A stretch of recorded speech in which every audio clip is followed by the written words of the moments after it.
La Taberna de Clio presenta Titanic, capítulo 4, la tragedia.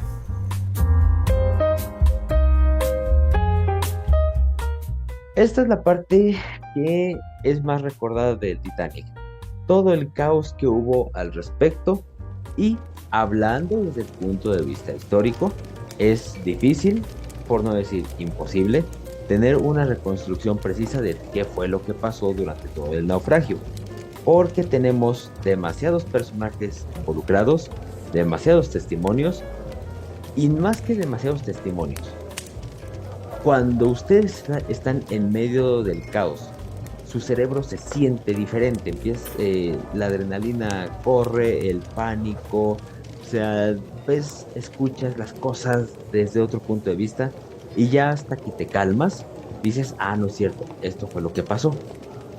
En este caso, en medio de la catástrofe, de la oscuridad y de muchas otras cosas, no sabremos muy bien qué fue lo que pasó en cada parte del barco, pero sí sabemos, a grandes rasgos, varias cositas. Empecemos por una pregunta muy interesante. El bendito iceberg, sin los binoculares, porque ya dijimos que, madre mía, y ya sin los telegramas, porque el conejo lunático bloqueó al otro, ¿te podía esquivar el iceberg? Emperador, ¿qué nos puedes decir? Si uno ve cómo te cuentan la historia, las películas, los documentales, pareciera que sí. Habría que responder esa pregunta con ¿en qué momento? Porque si nos vamos muy atrás, pues lo pudiste haber esquivado si el Titanic sale en enero, como estaba planeado. ¿O si era de día?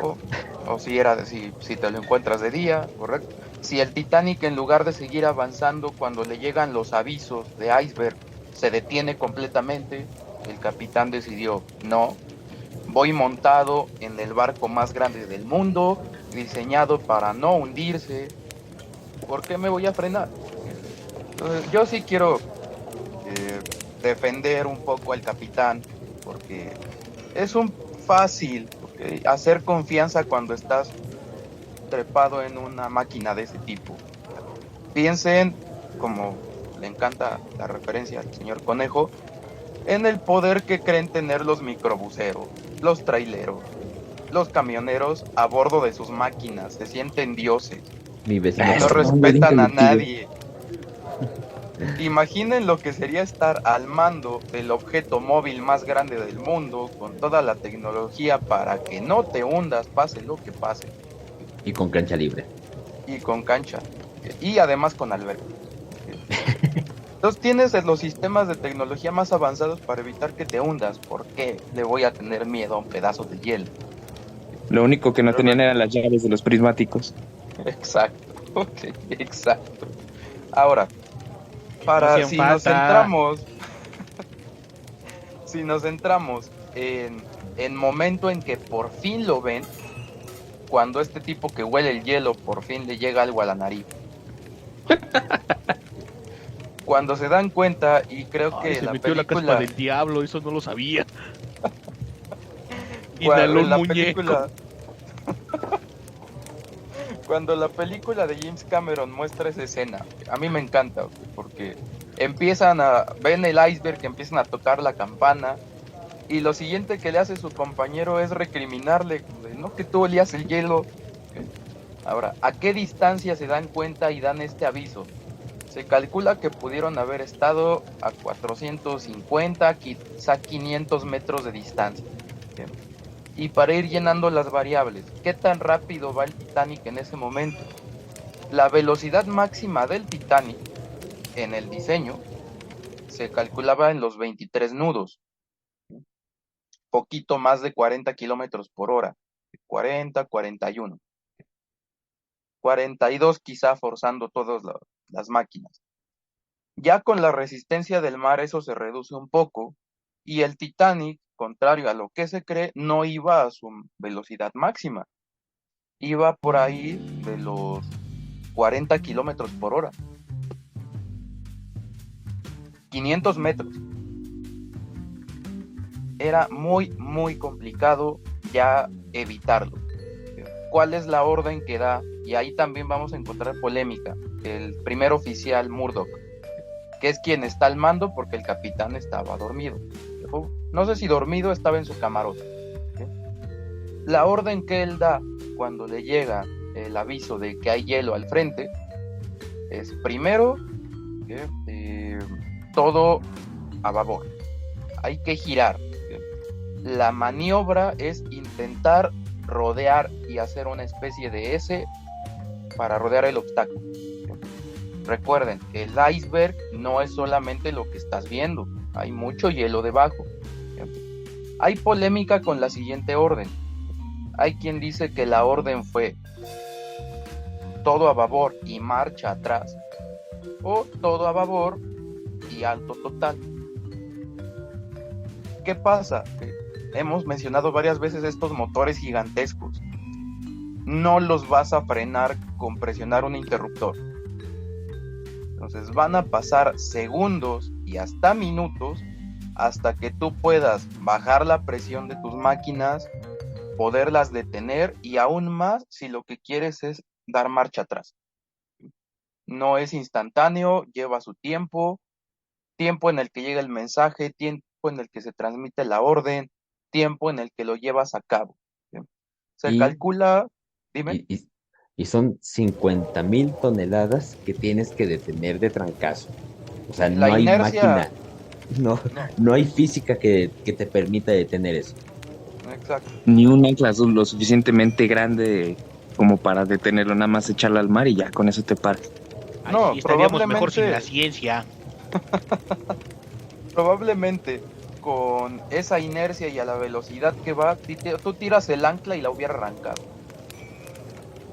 Ya era imposible frenar.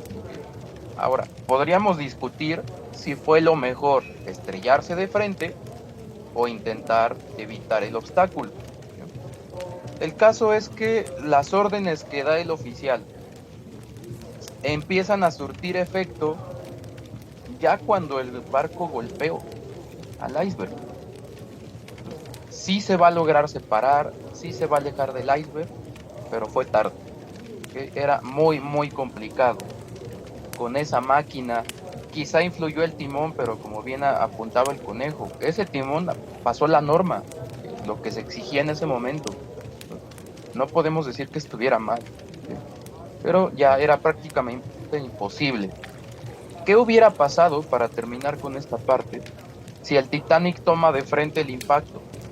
Se calcula que el barco hubiera sufrido daño, los dos compartimentos frontales se hubieran prácticamente destrozado, pero no se hubiera inundado el 3, el 4, el 5 y los demás.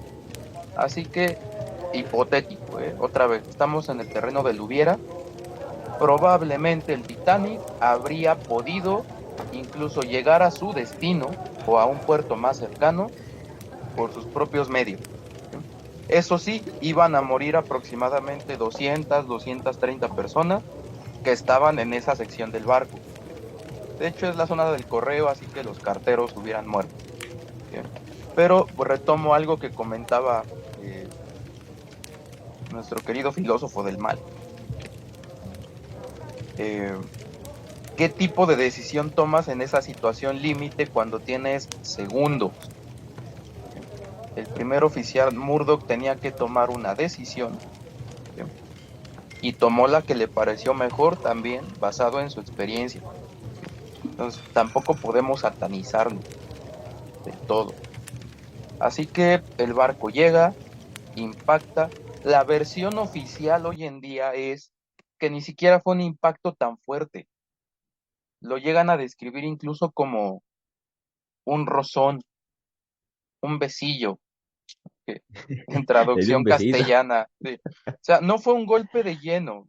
Un ¿Qué pasa? recargoncito. Sí, un besillo, pero de barrio, condenado.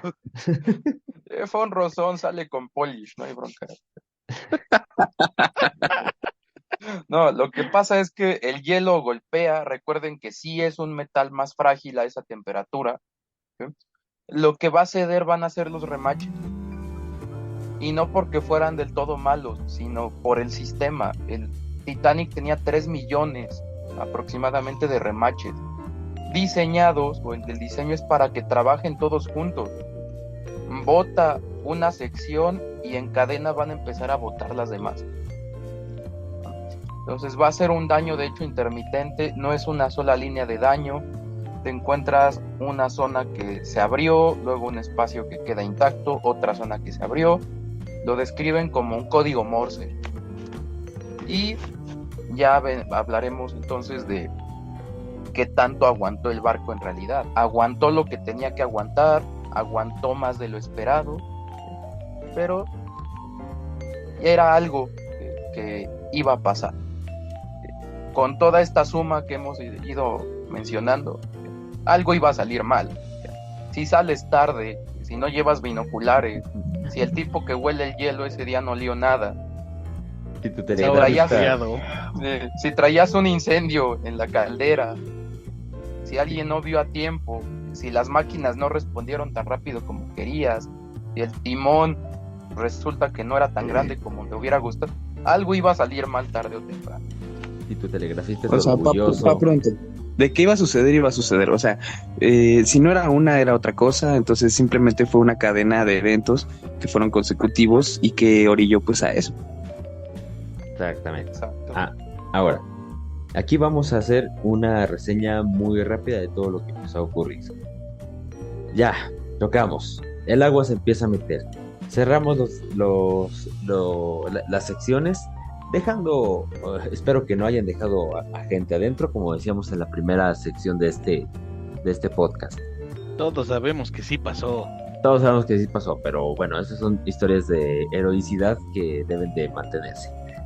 A partir de aquí llega el caos y algo que nos representaron como que el Titanic se partió. De hecho, fue objeto de discusiones durante mucho tiempo. Ahorita llegaremos a eso. Lo importante de esto es que sepamos que al tener todo ese caos en cubierta, en las partes más bajas, al momento de evacuar, acabamos perdiendo muchísima información. Pero para empezar, tenemos el protocolo de evacuación, del cual se ha hablado mucho. Vamos rápidamente a verlo. Mi querido Conejo, ¿qué nos puedes decir del protocolo de evacuación? Era una reverenda payasada, güey. Ya, empecemos con eso. Duro y directo. Muy directo. Sí, o sea, ya. Pues dijiste vamos rápido, ¿no? Mira, antes de entrar propiamente en el protocolo de evacuación, me gustaría tocar unos cuantos temas más unos cuantos datos más para complementar lo que dijo nuestro querido emperador. Y de hecho también Zamorita hizo mención de esto al principio. Los remaches. ¿Qué tenían los remaches? Esos malditos remaches. Mencionábamos anteriormente que se utilizaban remaches de acero, pero también se utilizaron remaches de hierro. Concretamente, los remaches de hierro se utilizaron, hasta donde yo pude averiguar, en prácticamente la mayoría del barco, pero como decía el emperador, en la zona de la proa, de la popa, donde hay curvas, es más difícil clavar un remache de acero. Por eso se utilizan los remaches de hierro.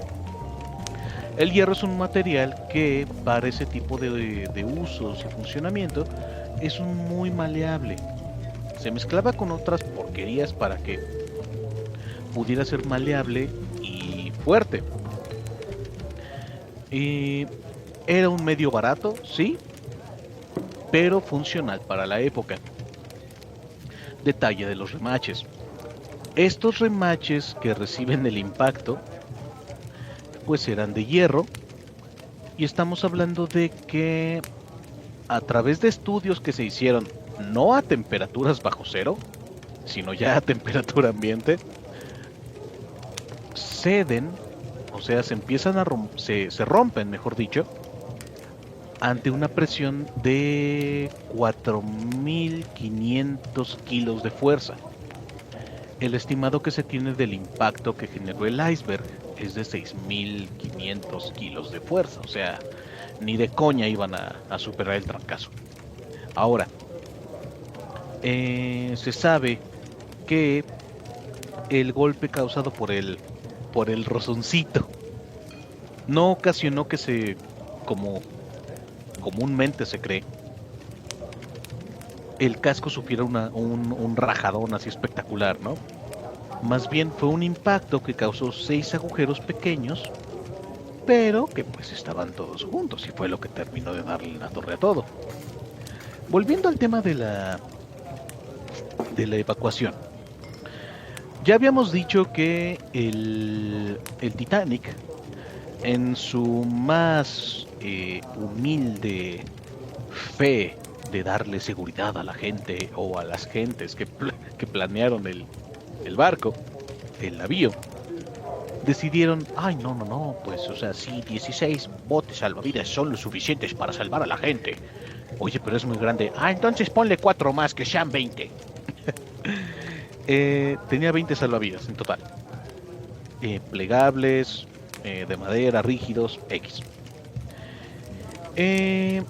Más o menos a eso de las 12 de la noche del 15 de abril de 1912, a las 12:25, después de que ya acontece el impacto del iceberg y el navío, la tripulación se reúne y dicen, güey, pues, ¿sí pasó? Sí, güey, sí pasó. Pues vamos a organizar de una vez la salida de los botes salvavidas, ¿no? Órale. La tripulación empieza a despertar al pasaje, a los pasajeros. Los pasajeros estaban así como si nada, o sea, no sabían ni qué onda. Lo ilustra la película, o sea, independientemente de que a los de primera clase era de, sí, solo suba, le aconsejo llevar un abrigo, y a los de tercera clase, órale, hijos de la fregada, ya, levántense la fregada, y si no se van a fregar. Eso. Sí se les ordena a todos los pasajeros que suban a las cubiertas superiores. No se tenía conocimiento de lo que estaba pasando realmente. Solo la tripulación estaba al tanto de lo que estaba ocurriendo. Y pues podríamos decir que el caos empieza prácticamente cuando se lanzan las primeras bengalas de auxilio, alrededor del cuarto para la 1 de la madrugada de ese 15 de abril. No se ha mencionado cuántas almas pudieron haberse salvado en los botes salvavidas. Teniendo en cuenta que había una media de 65 personas por bote salvavidas, se hubiesen auxiliado a 1,178 gentes. La tripulación se estima que iba... Ajá, justo. La tripulación, o bueno, mejor dicho, todas las almas que estaban en el Titanic se contaban ya entre tripulación y pasajeros en 2,227 más o menos. Ahora, empieza el caos. El capitán ordena que se priorice a las mujeres y a los niños, porque pues él ya estaba consciente de que no había suficiente espacio en los salvavidas para que se salvara toda la gente. Aquí hay una situación de malinterpretación. 2 oficiales que estaban al cargo del despliegue de los botes salvavidas, Murdoch, por ejemplo. Había otro, se me olvidó su nombre, se los debo, qué pena. Pero básicamente entienden. Es Lightoller. Lightoller, ese, precisamente. Uno entiende. Ok, los botes salvavidas son exclusivos para los niños. El otro entendió. No, o sea, primero subimos a las mujeres y a los niños, y si hay espacio, subimos a los vatos. Eso dio lugar a que hubiera mucha mala información y pues, como se vio en la película de James Cameron, mucha pasadez de lanza. En los botes realmente hubo caos, hubo tragedia y pues realmente toda la gente que pudo haberse salvado no se salvó, llámalo por nervios, negligencia, clasismo, lo que tú quieras. La parte horripilante de la evacuación en los botes fue el número de gente que salió en los botes. Por ejemplo, en estribor, el bote 7, el bote número 7, sale con 28 plazas ocupadas de las 65 que disponía la embarcación. Casos como ese se empiezan a repetir. Botes que salían con 24 personas, el bote 5 con 35, el bote 3, que es el que más plazas tenía, con 40 personas, el bote 8 con 28, suena a trabalengua, suena a poema, verso sin esfuerzo. El bote 6 en particular, hay una mención en la película de James Cameron, donde se ve a esta señora, Molly Brown, la que le presta el traje a Jack, la misma que en el escape le dice a las otras mujeres, sus esposas están ahí, vamos a remar de vuelta para rescatar a más gente, tenemos espacio. Esa mujer, Molly Brown, bajó en el bote 6 con 24 sobrevivientes. Dato aparte, a esta señora Molly Brown se le conoció posteriormente como la insumergible, precisamente porque sobrevivió al Titanic y, como una mención especial, dedicó el resto de su vida posterior a este evento, pues a la caridad, a velar por la gente menos afortunada, dándole el apodo de la insumergible, Molly la insumergible Brown. Pero bueno, cosa aparte. Hay un caso muy indignante con el tema del despliegue de los botes salvavidas. El bote 1, también localizado en estribor, de las 65 plazas que tenía disponibles, aquí hay una pequeña discrepancia. No he encontrado algún dato que indique o que dé fe si era un bote de 65 o 45 plazas. La cosa es que en vez de irse a máxima capacidad, se fue con 12 almas. 12 almas de primera clase. Y pues prácticamente eso fue lo indignante. Las cifras finales de la gente que se salvó varían mucho. Realmente no hay una fuente fidedigna que diga con exactitud cuántos se salvaron.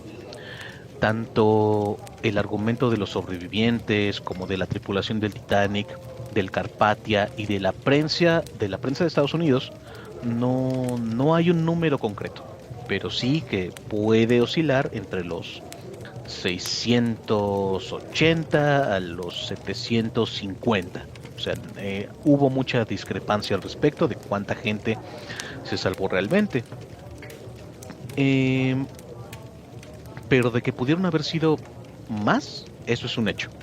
1178 contra 750, pues sigue siendo una diferencia muy considerable en el tema de la evacuación. Algunos han dicho, y esto lo recopilo de una revista, que se consideró un crimen en contra de los pobres precisamente porque se le dio prioridad a la primera clase, y la tercera clase, pues compadre, haga fila. Obviamente, incluso si nos vamos a las estadísticas, había más de esa clase que de primera clase, ¿no? Pero ya para ir abreviando esto, otros personajes muy sonados, literalmente, son los queridos músicos. Zarza Morita, los músicos. Por cierto, este señor es guitarrista. ¡Farol! Ya se durmió. Madre mía. No puede ser. Se durmió otra vez. Ok, perfecto. Ni modo. Dale tú. Alguien tiene que entrar a... Échale, por favor. Ok, bueno, igual para ir pasando, hay que mencionar algunas cosas en la parte de todo lo que fue la evacuación. Repito, un caos. Que si hubo balazos, sí, probablemente sí los hubo. Al que hubo gente que demostró heroísmo, sí, hubo otros que se portaron muy cobardemente. Hay versiones en este asunto de que si te subes o no al bote, o cuánto sí, este bote número 1 que se va con 12 personas, ahí hay dos versiones. Hay una que te dice que uno de los tripulantes, de la gente del salvavidas,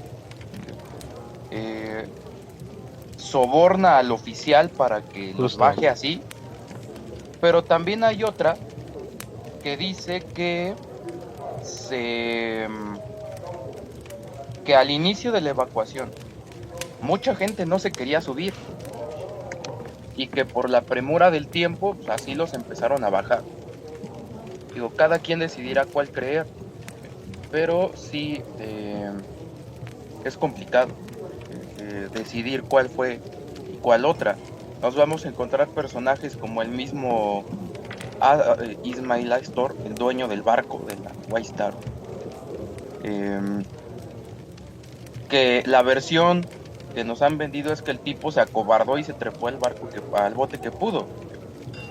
Quienes lo defienden te dirán, es que el tipo estuvo ayudando y solamente se subió cuando ya no hubo más pasajeros. Difícil de entender cuando había un montón de gente que se quedó atorada. Es complicado. Ahora, ¿qué pasa con los músicos? Tenemos una banda de música que se ha vuelto legendaria, porque son 8 músicos que van a tocar hasta el final, que de pronto raya en el meme, o se ha utilizado como meme, tal cual. Caballeros, ha sido un honor tocar con ustedes. Exacto, sí, ya despertó. Es heroico. Ok. Sar, ¿estás ahí? Sí, aquí estoy. Continúa con lo de los músicos, por favor. Por supuesto, claro que sí. Bueno, pues antes que nada, sabemos que desde un principio, desde que sale en este viaje, el primer y único viaje que tuvo el Titanic, había una orquesta formada por 8 integrantes. Estos se la pasaron pues amenizando las noches majestuosas y magníficas de fiesta, tanto de la tercera como de la primera clase, pero obviamente pues era más un privilegio de los de la primera clase, ¿no? Ahora, ¿qué es lo que ocurre? Cuando se da ya el momento de la colisión y ya no queda marcha atrás, más que esperar lentamente a que se vaya hundiendo, James Cameron nos los presenta de una manera bastante pues cinematográfica, en la cual empieza uno de los músicos y se le van uniendo pues todos los demás. Se dice, aquí es donde empieza como que esta discusión o esta... pues sí, entra en disputa este argumento de decir, bueno, ok, sí tocaron, pero ¿y qué canción tocaron? ¿Se sabe? Hay testimonios que apuntan a que la canción que tocaron fue Neither My God to Thee, que en español es Más cerca, oh Dios mío, de ti. Y esta canción es un himno, por así decirlo, es cristiano y es de finales del siglo XIX. No hay como que mayor mayor relación, más que es una canción muy emotiva que da a entender que pues, o sea, si ya te estás acercando cada vez más a Dios, es como pues si estuvieras ya prácticamente despidiéndote, ¿no? O sea, ya te vas a reunir con él en pocas horas.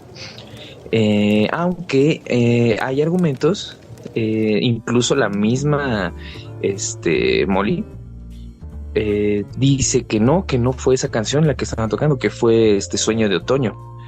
Pero bueno, independientemente de la canción que haya sido, creo yo que el hecho de que estos valientes hombres, 8 para ser específicos, se hayan quedado hasta el hundimiento, nos da a entender 2 cosas. Uno, que tienen los, ya saben que más grandes que los de Rambo, para demostrar total valentía, total resignación, incluso porque me imagino que ellos mismos ya sabían o daban por entendido que no la iban a librar. Si no, pues yo creo que ya hubieran buscado la manera de salvarse o qué sé yo. Esa es una. Y la otra, lo resumo en 3 palabras. No, perdón, 4. El show debe continuar. No sabe Que como contar. bien sabemos, que como bien sabemos, pues es una frase típica que se utiliza para tratar de enfrentar las tragedias, ¿no?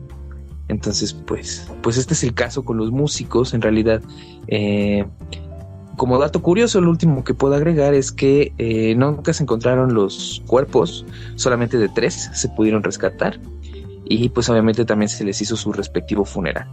Fueron tratados de alguna manera como héroes, porque a pesar de que ellos directamente no salvaron vidas, sí ayudaron a que la música tranquilizara de alguna manera un poco este evento que ya era inevitable, o sea que ya iba a suceder. Y pues digamos, la salud emocional, por así decirlo, o los primeros auxilios emocionales también son parte importante de de un rescate o de un heroísmo. Y pues sería todo. Sin duda, es una de las tragedias más fuertes que hay hasta el día de hoy. Bueno, enos aquí un sábado por la noche, en vez de salir a socializar y demás, estamos hablando de Titanic. Ha habido muchos estudios, hubo muchas investigaciones. La historia de cómo fueron encontrados los restos y demás queda para para otra ocasión, o incluso podemos hacer por ahí una pequeña cápsula, no sé, este proyecto apenas va creciendo.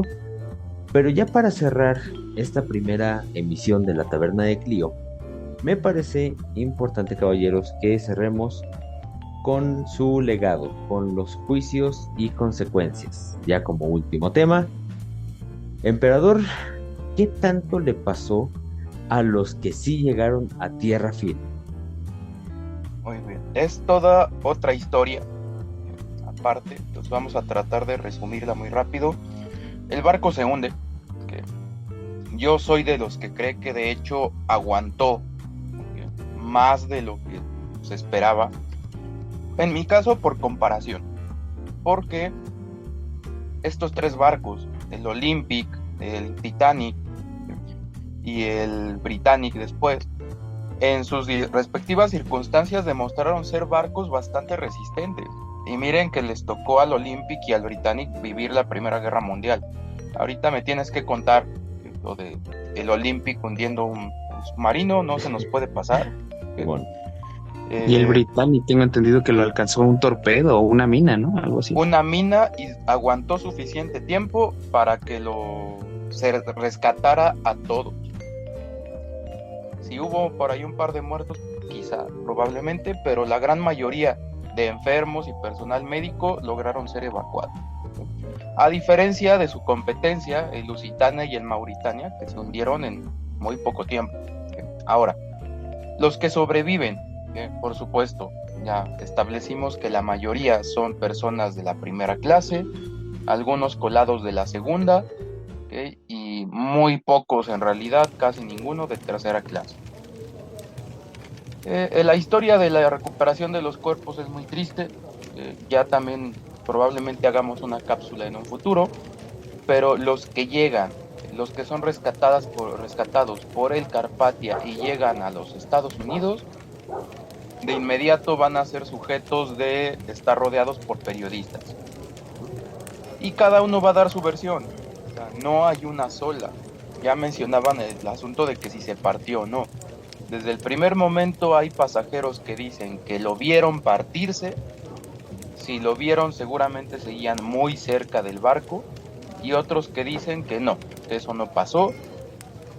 Seguramente son los pasajeros que ya estaban un poco más retirados, y por eso durante mucho tiempo se creyó que el Titanic se había hundido completo, y hubo hasta diagramas y teorías de que se podía reflotar y recuperarlo. Que de hecho, perdona que te interrumpa en este punto, pero creo que es importante acotarlo. Vuelvo al mismo punto de antes. O sea, estás en medio de la nada, en la oscuridad total, cuya única fuente de iluminación es el mismo Titanic. Pero ¿qué ocurre? Llega un momento en el que se apagan las luces, porque pues ya no hay manera de seguir iluminando todo esto, y quedas en total penumbra.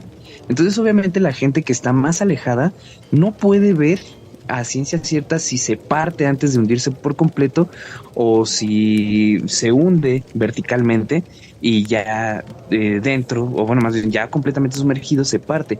Entonces, es por esto que estos testimonios chocan entre sí, pero pues pongámonos en los zapatos de estas personas. No es fácil visualizar eso, aparte de que el shock puede que te haga ver cosas que no son y no nos podemos fiar tanto de estos testimonios. Correcto, y estos testimonios van a ser muy variados. Entonces, se va a hacer una investigación en Estados Unidos para ver qué pasó, qué salió mal, ¿sí? Porque las aguas donde termina por suceder esto ya están mucho más cerca de los Estados Unidos, ¿sí? Sin embargo, la comisión norteamericana que va a investigar, pues toma las leyes británicas, que son las que regían al barco, y ¿cuántos botes traía? ¿Cumplía la norma? Según los ingleses, sí. ¿Por qué los estadounidenses le ponen tanta atención? No de a gratis.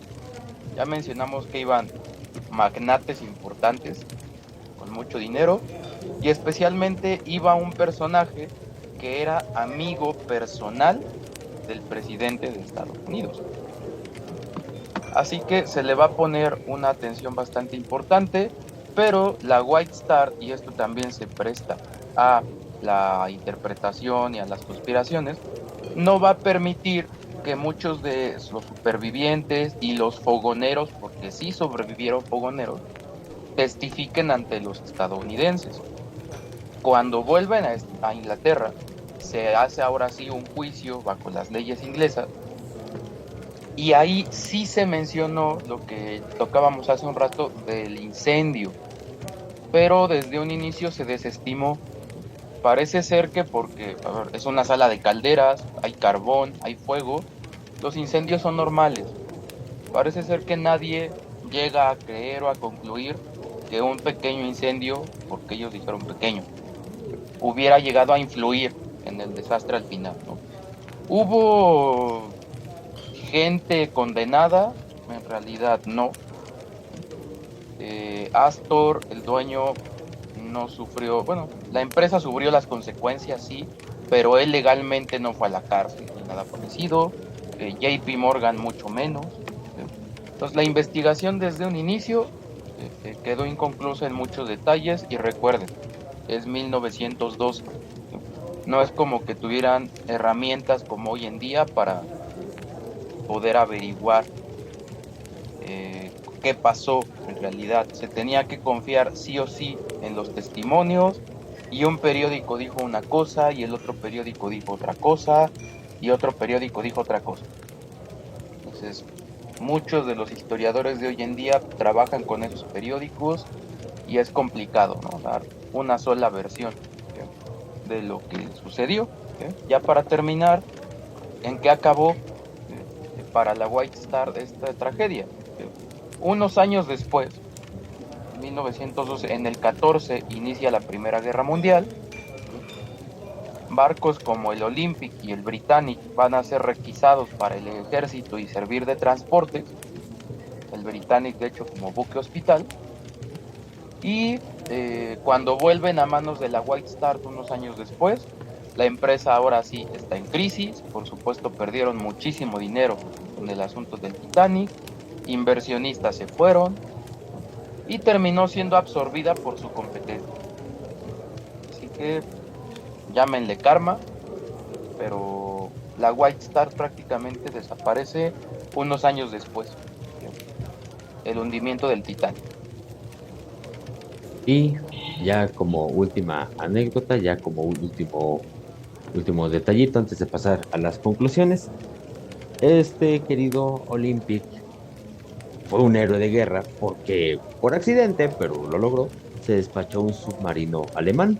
Cuando Alemania estaba desesperada y había rodeado toda la parte inglesa con submarinos para cortarle los suministros, el Olympic iba pasando a toda marcha y ¿sabes? Que le pega un submarino, y entonces creo que es el único barco no militar que tiene el récord de haber hundido un submarino en medio de una guerra. Una verdadera hazaña, pero pues, a final de cuentas una chiripa gigantesca. Entonces, caballeros, pasamos ya a las conclusiones. Ha sido un largo camino. Emperador, ¿algo que decir? Muy bien, pues además de toda esta parte cultural, que sí, el Titanic sigue siendo atractivo por muchas razones que se podrían discutir. Al final, la tragedia dejó cosas positivas. Digo, pasó, ¿okay? Ni modo. Errores humanos, un poco de mala suerte, la casualidad si quieren, pero pasó. Ahora, ¿qué dejó de legado después de? El Olympic tiene fotos meses después, ya con la cubierta atascada, llena de botes salvavidas. De inmediato, los barcos se apresuraron a cumplir no solo a cumplir con la norma, a llevar suficiente. ¿Cómo está la situación hoy en día? El Titanic ya tenía, o estaba utilizando, por ejemplo, el SOS. Es el primer barco que utiliza esta clave de auxilio. Ya quedó claro que no funcionó. Ahora, en cuanto a las señales de auxilio, hoy en día la ley marítima dice que las 24 horas del día debe de estar alguien pendiente del canal de emergencia. Así que, señor Conejo, nada de volver a dejar botados los audífonos porque te dijeron o te hablaron feo. Es increíble que haga falta una ley para eso. Pero bueno. Ok. Ya Segundo, tuvieron Era razón. mi otra vida, a mí no me eches la culpa, baboso. Segundo, todos los barcos hoy en día tienen que realizar simulacros en caso de alguna emergencia. Recuerden que esto de los barcos sigue pasando, ¿eh? Hace unos cuantos años el Costa Concordia, un barco aún más grande que el Titanic, con más tecnología, igual se volteó y igual se hundió. Y último dato, hoy en día los barcos de pasajeros tienen que llevar botes no para el 100% de su tripulación, para el 125% que debes de llevar de sobra. Y sin importar si se ve bonito o no. Entonces, Hay otra. Dime. No importa lo avanzado que esté tu barco, no importa el lujo, la comodidad, no importa el avance que haya ocurrido desde el Titanic al día de hoy. Si estás en alta mar, si estás en mar abierto, eres menos que un un grano de arena, condenado. Sí, de hecho. Entonces yo me quedo con eso, ¿ok? Tragedias han pasado, van a seguir pasando. Se tiene que aprender, ¿no? Y el Titanic, con todo y las vidas que costó, dejó un legado. Sí se mejoraron muchas cosas, ¿sí? Y que hoy en día no son útiles a fin de cuentas, ¿sí? Y bueno, si alguien quiere ir a visitarlo, inviértale un control más completo, ¿no? Exacto. Y bueno, ya para cerrar esto, iniciamos este podcast hablando de la fe, de la humanidad, en el progreso, en la esperanza, en la ciencia, en esa tecnología, esos inventos que nos iban a llevar a lugares inimaginables. El Titanic no hizo más que marcar un momento de decadencia, cuando todos dijeron, ay, chihuahuas, como que no somos tan invencibles. Y unos cuantos meses después, digamos un par de añitos después, la tecnología sería usada con otros fines todavía más depresivos, porque llegó la Primera Guerra Mundial. O sea, el Titanic marca también ese final de la fe ciega que se tiene en el progreso, y a partir de ese momento la humanidad enfoca su inteligencia, enfoca por mera necesidad en tener más y mejores armas. Pero ya lo hablaremos en otro podcast. Esto ha sido la primera emisión de La Taberna de Clio, un espacio dedicado para la historia en amigos. Ha sido un programa muy extenso y sí, nos quedaron muchas cosas pendientes de decir, pero esperen más emisiones donde trataremos temas lo más a fondo que se pueda. Entonces, nos despedimos, caballeros. Adiósito. Que pasen buena noche, porque algunos tienen que trabajar el domingo, ¿verdad, Sar? Exactamente. Ya ni modo. Entonces, sí, también. Nos vemos. Fue un placer, señores. Fue un placer y hasta la próxima. Hasta la próxima. Piacere, mesere. Bye bye.